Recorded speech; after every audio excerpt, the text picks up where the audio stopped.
¿Sabías que Bolívar no nació el 24 de julio? Bolívar fue un 28 de octubre. ¿Sabías que Bolívar no era socialista como lo hacen ver en los últimos tiempos? De eso estaremos hablando en este programa. Hola, saludos. Gracias por sintonizarnos. Bienvenidos a este programa Perdigón Opina. Estaremos desarrollando este tema. Recuerda suscribirte si no lo has hecho. Gracias por apoyarnos.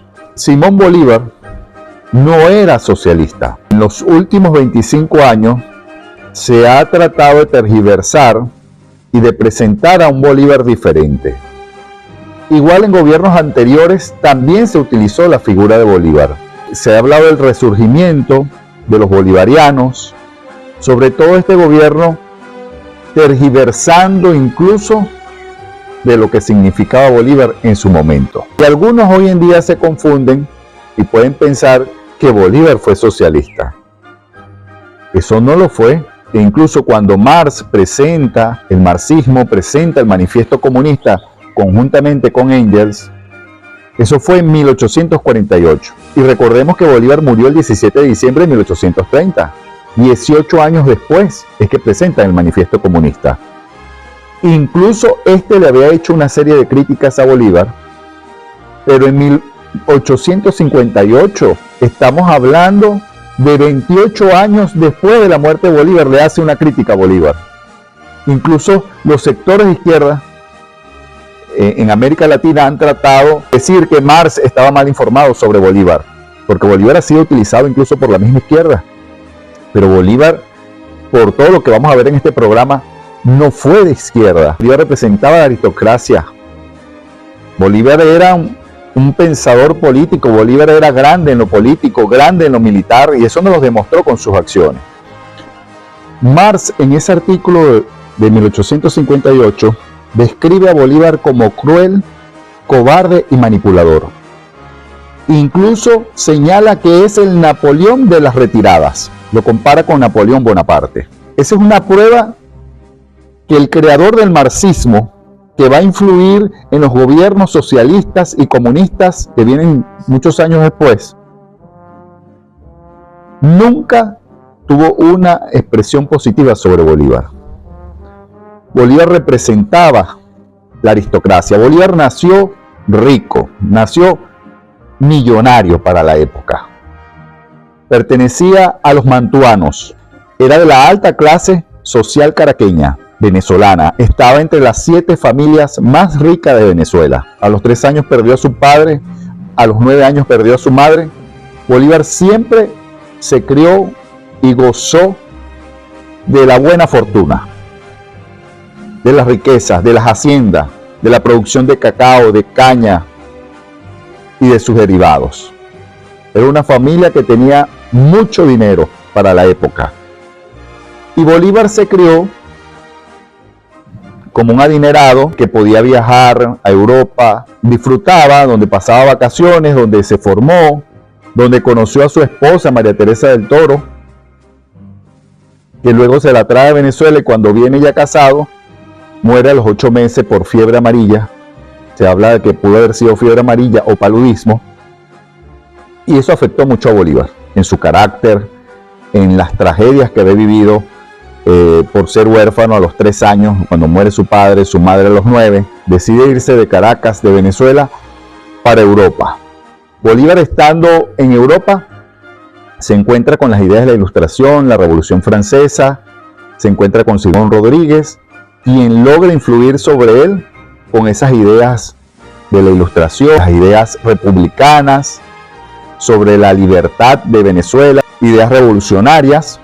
Que la revolución para aquella época hablaba de la igualdad, la libertad y la justicia.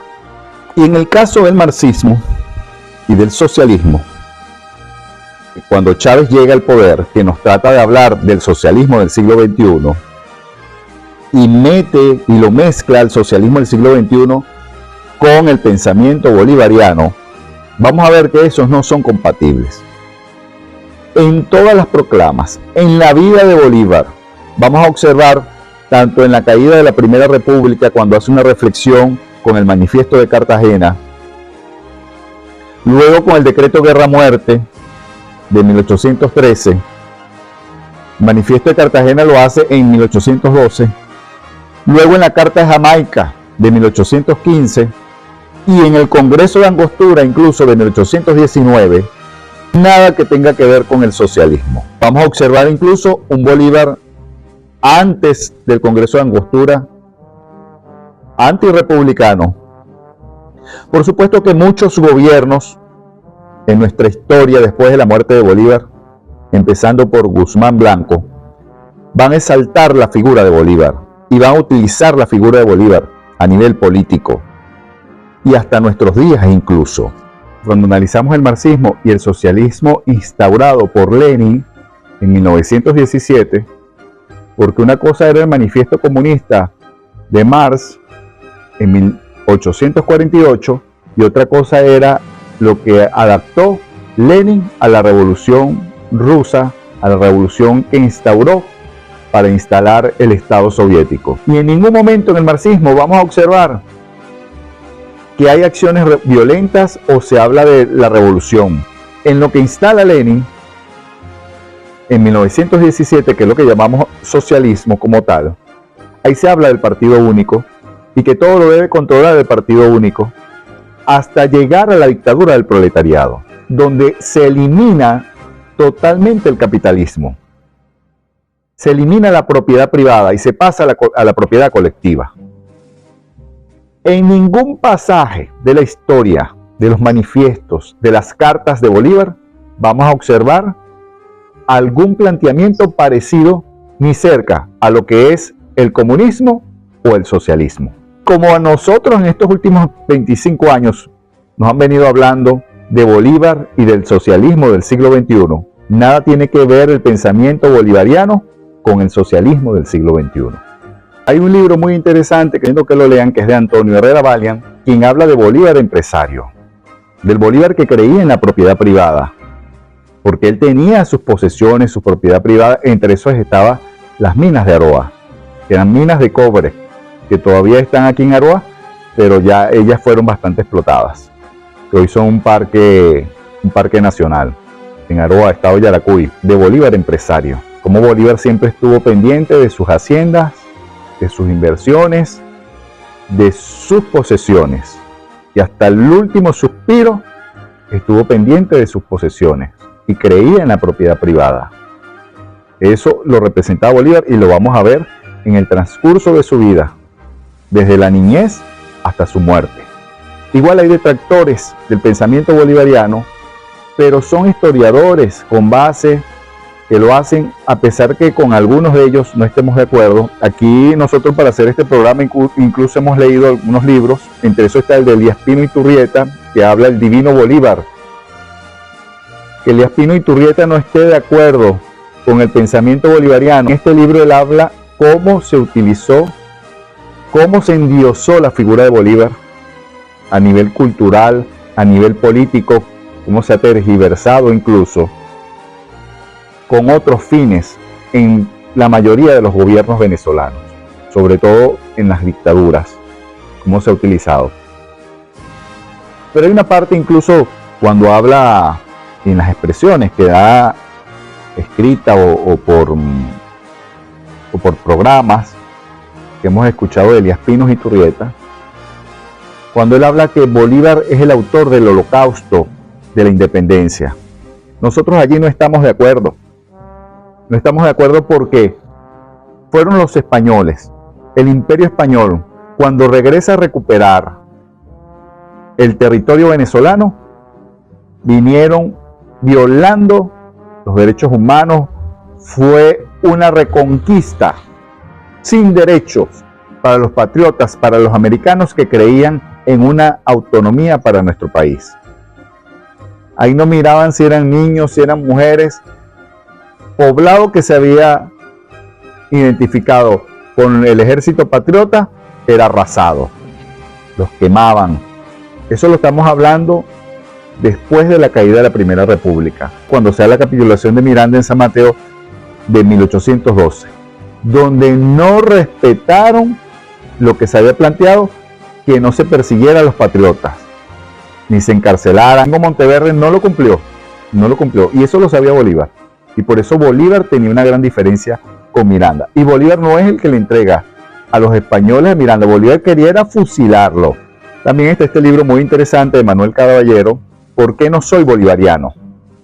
Un libro bastante bueno, con buenas argumentaciones, que habla igual cómo se ha utilizado la figura de Bolívar con otros fines, con fines fascistas, autoritarios, a través de la historia. Que tenemos que ver todas las caras de la historia, todas las expresiones, porque verdad absoluta no existe. Con todas las diferencias que nosotros podamos tener en algunos planteamientos, nosotros tenemos que verlos, analizarlos y proyectar.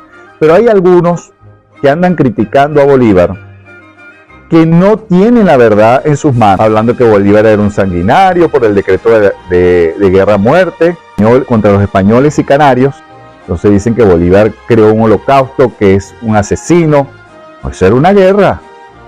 Y en la guerra, el decreto de guerra a muerte es una respuesta a las acciones violentas y desmedidas de los españoles cuando vienen a reconquistar a Venezuela. Y si Bolívar no lo hubiese hecho así, no hubiese llamado a la conciencia americana. Porque recordemos que también los pardos, los indios, también tenían un descontento hacia la aristocracia que representaba el mismo Bolívar. Por eso él hablaba que un pueblo ignorante es instrumento de su propia destrucción. A eso se refería. Porque incluso ese pueblo estaba con los realistas, porque cuando los españoles regresan, comienzan a decirle al pueblo que estos aristócratas que te tienen oprimido, porque eso era un engaño, porque toda la estructura social y todo el monopolio del poder venía influido por España. Aquí se respetaban las leyes de España. Y le meten eso en la cabeza, utilizan el descontento entre esos Monteverde y Boves, que lo hace muy bien, porque Boves era un asturiano, pero que llegó aquí muy joven, llegó a la edad de 16 años, y prácticamente se desarrolló su vida con los llaneros, compartió con los llaneros, y allí es donde Boves hace una especie de revolución, porque conocía muy bien el descontento de los llaneros, de los pardos, de los negros, y logra armar un gran ejército. Sangriento. Boves era temido porque hacía saqueos, tomaba ciudades, violaban a las mujeres. Las torturas que le hacían a los soldados patriotas eran terribles. Cuando decían que llegaba Boves, eso era el terror. Y cuando se da la migración a Oriente, que el mismo Bolívar sale porque tenía muy pocos soldados a su disposición, y venía Boves a arrasar a Caracas. Tuvieron que salir hacia Oriente huyendo. Y Bolívar de allí se va al Caribe, llega a Jamaica, hace la Carta de Jamaica, donde presenta la visión de la integración colombiana, de la Unión Americana, que la había esbozado Francisco de Miranda. Y de allí se va a Haití, que Haití era gobernada por los negros. Había libertad.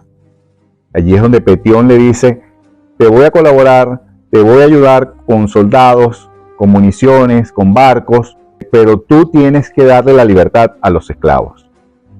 Hay autores que dicen que Bolívar no cumplió con eso, pero Bolívar sí le decía que los esclavos que participaran en el ejército patriota automáticamente eran liberados. Es que la realidad de Venezuela era distinta. Entonces hay unos que ven con la óptica: no le dio la libertad. No, es que en Venezuela a los mismos realistas, los españoles, generaban confusión en la población. Y los que eran oprimidos, porque era el mismo sistema que se había creado con la monarquía. Y la monarquía es absoluta, eso no es democracia.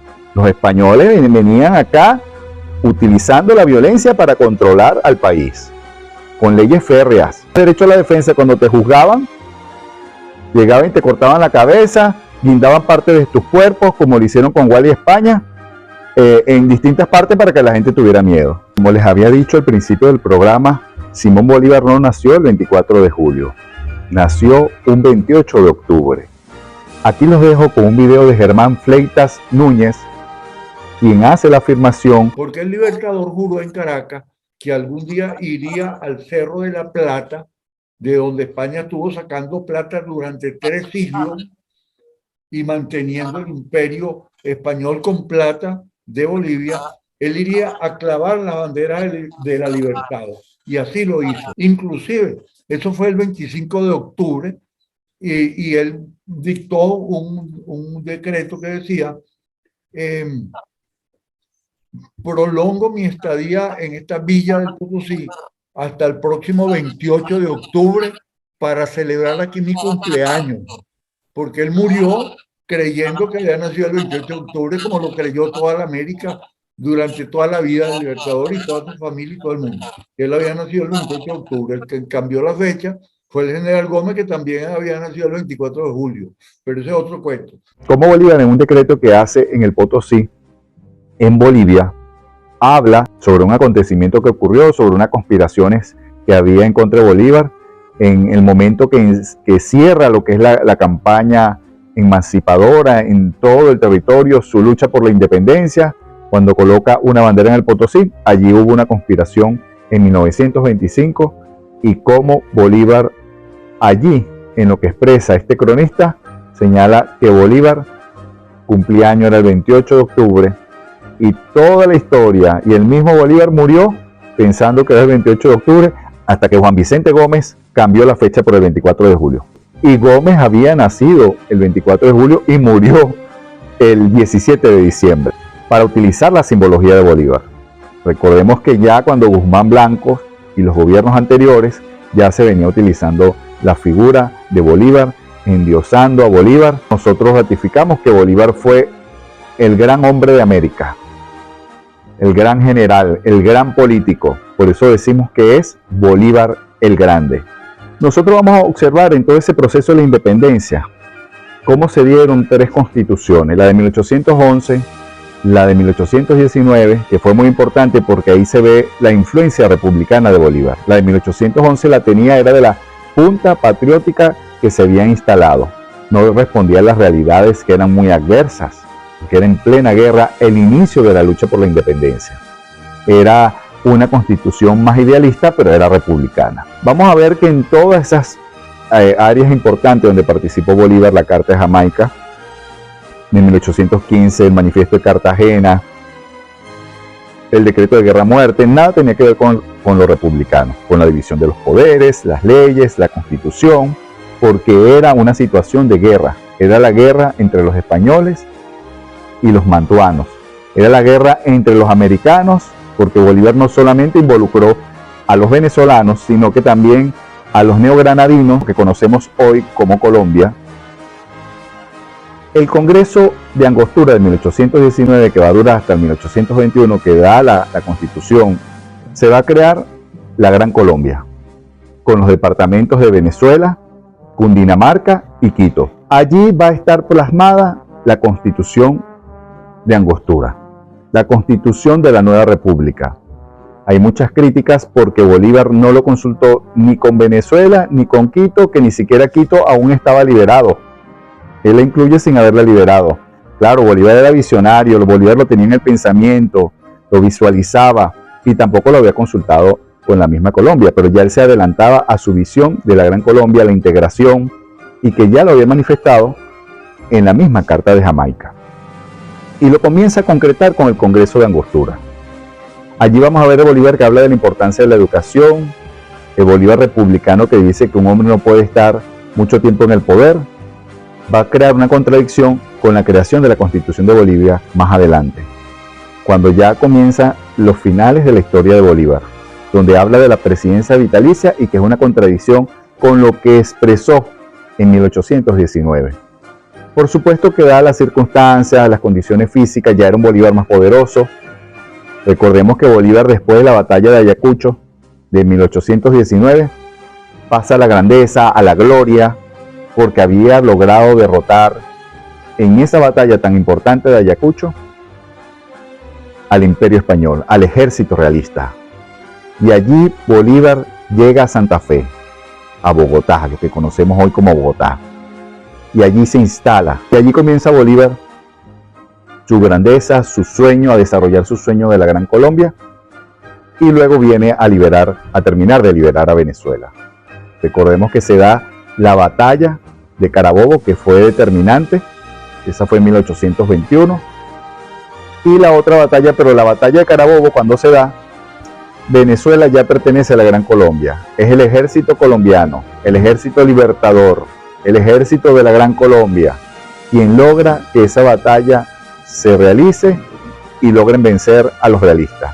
Igual que la batalla naval de Maracaibo, ya Venezuela era completamente independiente, como se había declarado en el Congreso de 1811. Ya Venezuela era libre. Constituir ya el gobierno de la Gran Colombia, instalado en Santa Fe, en Bogotá, se va a la conquista del sur.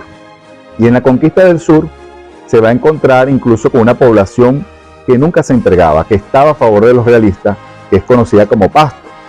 Pasto era un obstáculo porque era la vía por la que él podía llegar a Guayaquil, que podía llegar a Quito, que podía llegar al Perú.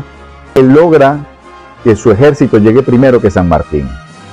Por eso se habla que San Martín, en esa conversación que nadie sabe que habló Bolívar con San Martín, allí cede que Bolívar se encargue de Perú, de Guayaquil, de Quito, de Ecuador, se encargue de Ecuador, a pesar de que ya había liberado parte del Perú, y de San Martín dejarle a la Gran Colombia, a Bolívar, ese territorio del Perú y de Ecuador, lo que conocemos hoy como Ecuador, lo que hablamos de Quito y de Guayaquil.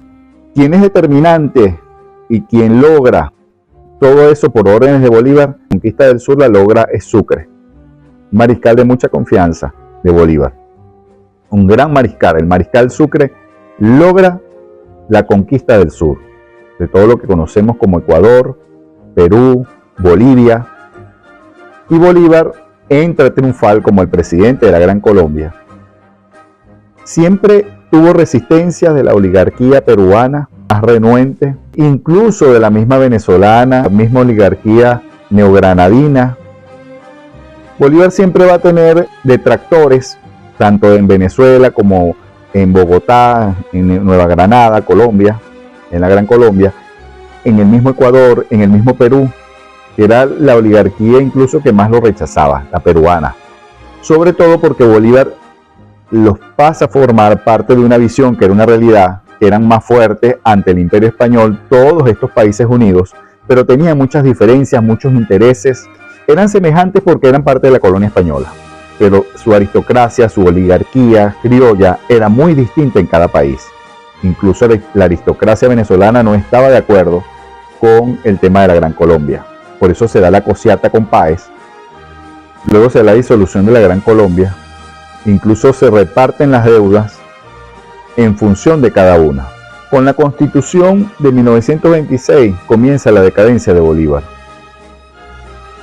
Entonces hay contradicciones de las ideas republicanas de Bolívar en sus últimos tiempos, pero eso no quitaba de que Bolívar era el gran general que había logrado libertad de todos esos territorios, que había luchado. Y por supuesto que las oligarquías y la aristocracia de cada país, incluyendo la venezolana, la colombiana y la ecuatoriana, no estaban de acuerdo con esa unión y se cae la Gran Colombia. La realidad de cada país lleva a que caiga la Gran Colombia y se conformaron cada uno en sus países.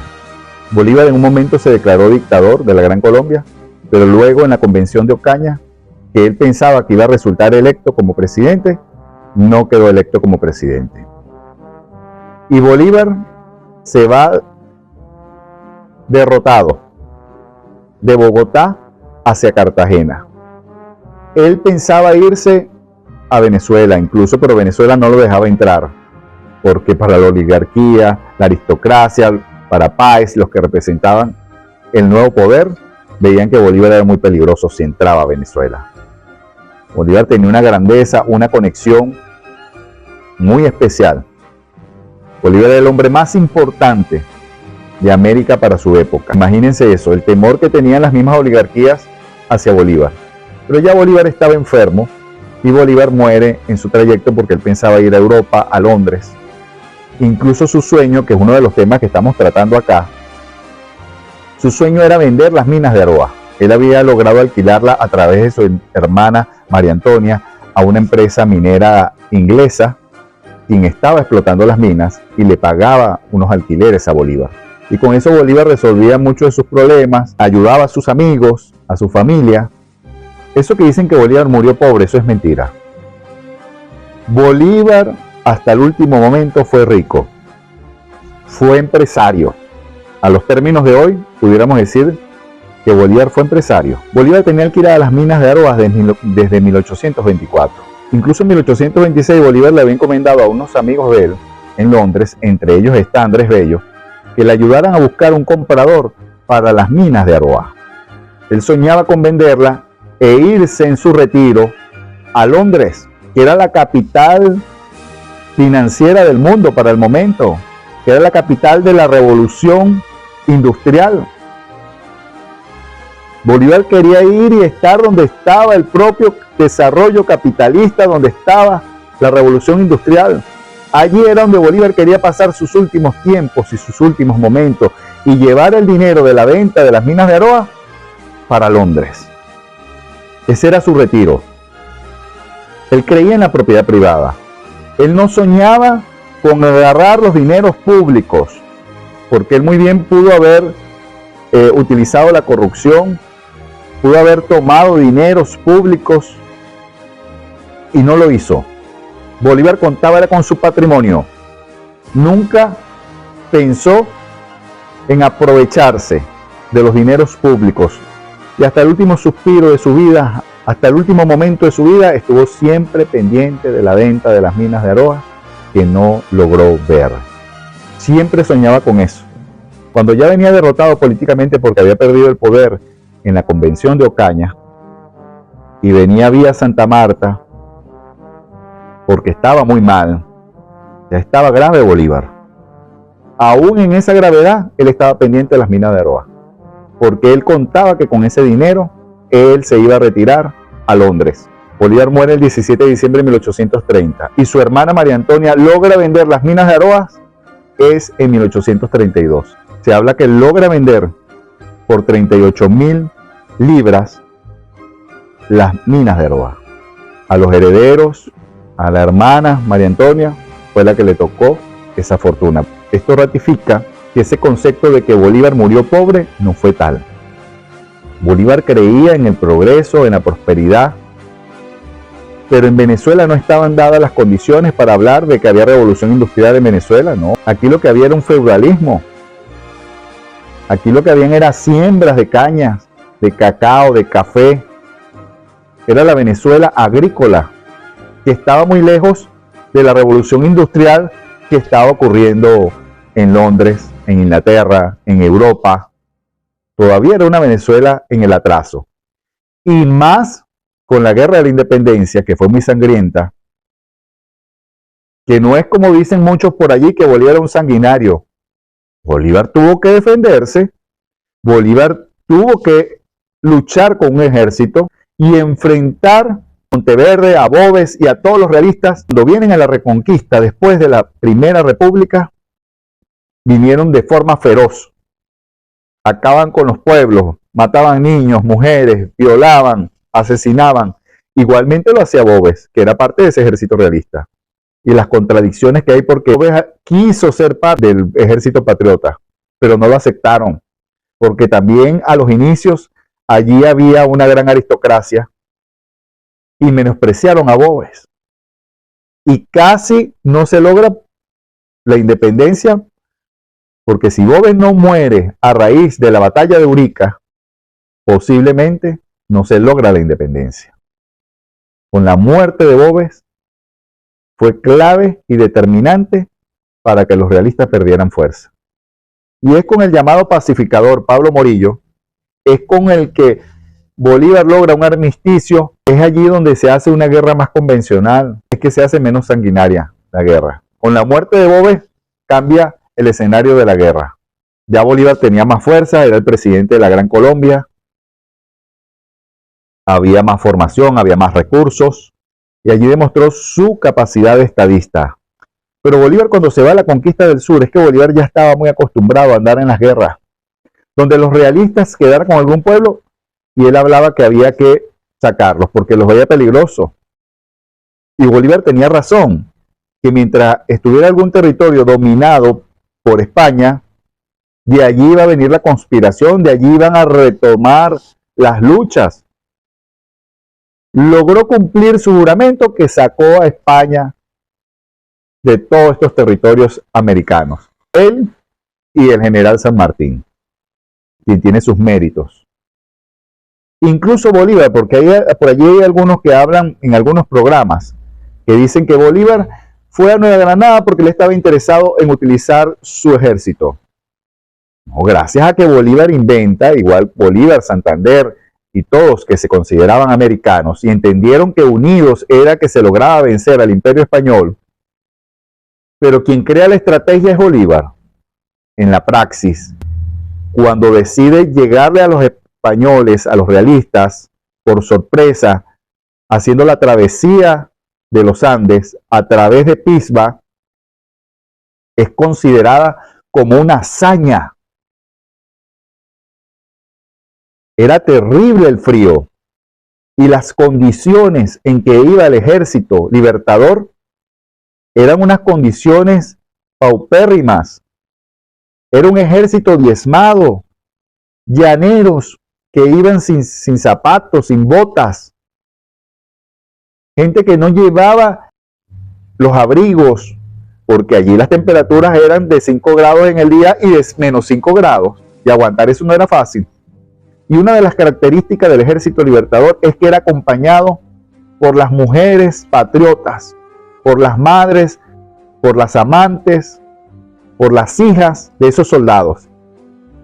Incluso hay narrativas de soldados que eran ingleses, por ejemplo, acompañaban a Bolívar y al ejército libertador. Dicen que ellos se sentían sorprendidos de esa energía, de esa fuerza que mostraban las mujeres patriotas, que incluso le veían que tenía más ánimo que ellos mismos. Esas mujeres que las acompañaron por esos páramos, con esos fríos, con hambre, porque ni siquiera comida suficiente tenían. Y lo lograron. Fue una hazaña que lo logró. Porque en el pantano de Vargas, cuando dan la primera batalla, después que bajan de los Andes, de Pisba, ya Bolívar se sentía derrotado en un momento, pero allí utilizó su intuición y le dijo al coronel Rondón, que era el representante de los llaneros, le llegó su momento, Rondón. Y esos llaneros, con fuerza, con tenacidad, que venían mal alimentados, pero venían con la ilusión, con el sueño de la libertad, fueron determinantes para cambiar el curso de la guerra. Y vencieron a los realistas. Y luego vencieron en la batalla de Ayacucho, cuando fueron a entrar a Santa Fe, a Bogotá. Allí vencieron de forma contundente al ejército realista y los hicieron correr. Todo esto que hemos hablado es para reflexionar sobre el pensamiento bolivariano. No podemos juzgar a Bolívar por la presidencia vitalicia que se crea con la Constitución de Bolivia y por la caída de la Gran Colombia. Posiciones autoritarias de Bolívar en sus últimos tiempos también respondían a realidades. No era fácil salir de la guerra recientemente y pensar que todo iba a ser fácil para nuestras repúblicas. Había muchos intereses y todos estos países tenían su aristocracia, su oligarquía, sus militares. Eran demasiados los intereses. Y allí cada quien respondía a los intereses personales y de sus países. Hay que tomar las cosas buenas de Bolívar.